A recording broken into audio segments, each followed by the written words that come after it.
Hello everyone, welcome back to Ayansh Tutorials. This is Rajesh Singh. In this video, we will know the English for Polytechnic Semester 2. In Semester 2, Unit 1, there is a lesson Communication Cycle. So, we will know about communication and communication cycle in this video. So, let's start.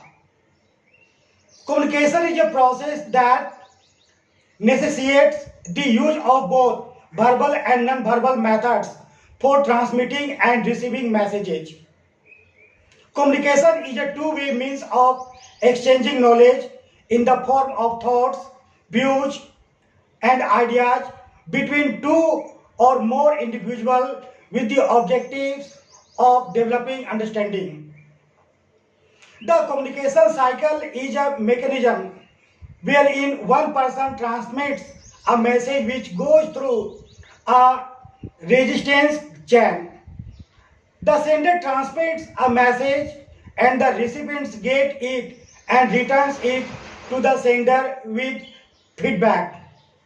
Communication methods include spoken and written communication as well as graphical representations.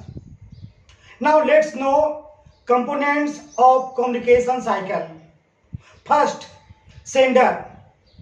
The sender initiates a conversation, encodes the message, and moves it forward by an appropriate channel. Second, message. In this stage, the sender selects a suitable channel to package the message and convey it.